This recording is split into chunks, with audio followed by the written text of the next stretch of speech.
Spoštovani prisotni, lepo pozdravljeni.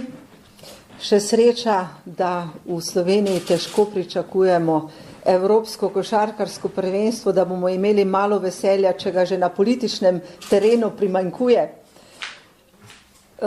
Rada bi spregovorila torej o reformah, ki jih je vlada predložila. Meseca maja je pripravila tako imenovani program stabilnosti, ki ga je takrat delno pozdravila tudi opozicija, kajti vlada je napovedala slovenski državni holding, slabo banko in mnoge druge reformne ukrepe. Sedaj smo meseca septembra in od tega praktično ni bilo izvedenega nič. Samo nekaj novih davkov in o novih davkih se kar naprej premišljuje in tehta, s katerimi davki bi gospodarstvo in državljane še dodatno obremenili. Zagotovo so to napačni ukrepi. Sama imam to primerjavo, ko pravijo, da tistemu konju, ki dobro vleče, je treba naložiti še več. Ampak če bomo tem dobrim konjem v gospodarstvo nalagali kar naprej nova bremena, se bojim, da bomo dobili več konjev, ki se jim reče kljuse. Takšni konji pa potem crknejo. Zato je skrajni čas, da nehamo obremenjevati dodatno gospodarstvo, ampak da vlada sprejme ukrepe v podporo gospodarstvu. To ne ugotavljamo samo v Novi Sloveniji, to ugotavlja tudi gospodarska zbornica, podjetniki in zaradi tega se morebitne nove investicije selijo v druge države. Znan je primer Akrapoviča, ki ne bo vlagal v podjetje v Beli krajini, ampak bo verjetno nekje drugje spostavil novo proizvodnjo, kajti podjetniki se bojijo novih davčnih ukrepov. Tako kot se jih bojimo tudi državljani. Vsi se zavedamo, da država potrebuje nove prihodke v državno blagajno, vendar ne moremo iti preko vseh možnosti in tako dejansko uničevati gospodarstvo in pa tudi državljane. Zato se sprašujemo, kaj bo naša predsednica vlade povedala v Bruslju.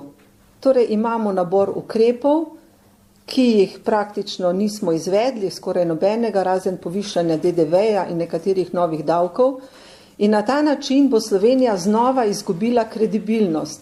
Takšen problem smo imeli že tudi v času Pahorjeve vlade, ko smo marsikaj obljubili, pa potem od tega ničesar izvedli in podobno se nam dogaja sedaj. Če poznate članke v Frankfurter Allgemeine Zeitung, pa v časopisu Die Welt, kjer nam že napovedujejo prihod trojke, prav zaradi tega neukrepanja. Danes je tudi Svetovni gospodarski forum izdal poročilo, na katerem smo padli za 6 mest, za 10% in mislim, da smo se znašli sedaj na 62. mestu konkurenčnosti. Torej naša konkurenčnost kar naprej pada in kot ugotavljamo zaradi tega, ker podjetja, ki bi rada vlagala, nimajo dostopa do finančnih sredstev. Naša delovnopravna zakonodaja je zastarela, za kar imajo precejšno krivdo tudi sindikati, ki enostavno ne znajo razmišljati globalno, ampak samo parcialno, samo za svoje interese. Vemo pa, da naše gospodarstvo tekmuje v globalnem svetu, da Slovenija ni nek otok, kjer si mi sami postavljamo pravila, ampak gospodarstvo narekuje pravila, torej globalni svet. Naše gospodarstvo izvaža, mora biti konkurenčno, primerljivo z gospodarstvi v drugih državah, kjer pa so drugačni pogoji za poslovanje.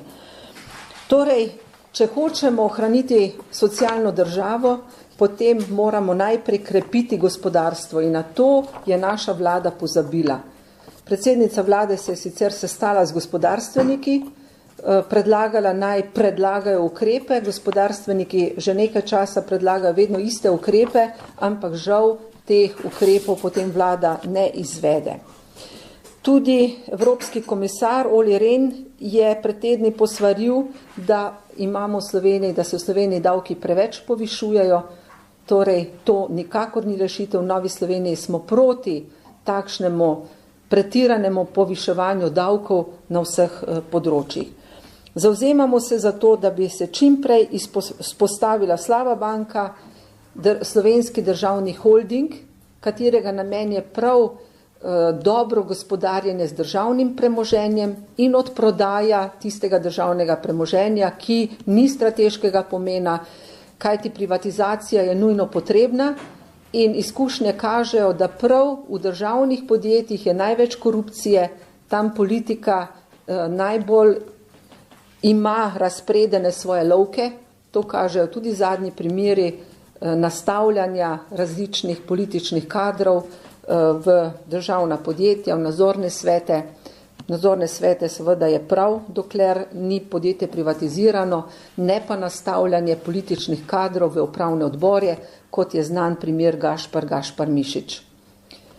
Tako da, glede na njegove zadnje izjave, kako je spoznal razmere v slovenski politiki in kako jih on želi aktivno reševati, se sprašujem, zakaj je potem sploh odstopil kot državni sekretar, kjer je imel imenitno priložnost, da bi reševal slovensko gospodarstvo. Ne samo Luko Koper, ampak če je takšen paradni konj, če ima tako velike sposobnosti, potem mislim, da bi na tem mestu moral ostati in rešiti Slovenijo in ji pomagati.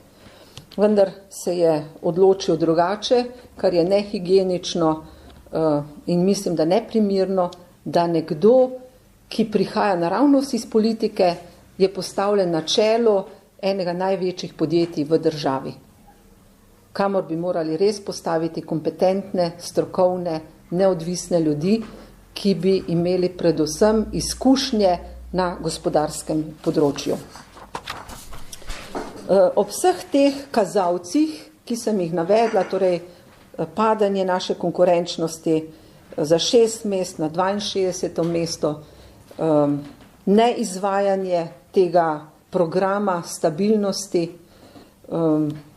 zmanjševanje moči gospodarstva, torej tudi gospodarstvo že stoka pod vsemi novimi davki in obremenitvami, vse to nas dejansko vodi čedalje bolj k trojki. To nam napovedujejo tudi že tuji mediji. Nažalost je to tudi čedalje večja možnost, da se nam to dejansko zgodi. Takrat pa, če bomo dobili tujo pomoč, bomo pa res morali striktno izvajati ukrepe, ki nam jih priporočajo. Ampak ne gre za to, da hoče Bruselj diktirati Sloveniji, gre za to, da sami ne znamo sprejeti ukrepov, ki so nujno potrebni, in če nam bo nekdo posodil denar ali pa dal denar, potem seveda bo zahteval tudi ta denar nazaj, oziroma da ga uporabimo koristno in učinkovito, tako da bodo pozitivne posledice. In seveda zato ta, ki daje denar, predlaga tudi ukrepe. In neprimerno je navajanje nekaterih političnih veljakov, da je za stanje v Sloveniji kriva Nemčija, da so krive Združene države Amerike, da je kriv Bruselj, kot slišimo od predsednika SD-ja Lukšiča, ampak za težave, ki jih imamo, smo v prvi vrsti krivi in odgovorni mi sami. In z odgovorno politiko bi te težave lahko tudi že dobro reševali, bi bili na poti reševanja, tako pa žal stagniramo. In če je predsednica vlade na začetku napovedovala, da potrebujemo čas, tega časa ni več, vzela si je veliko časa za malo dobrih ukrepov.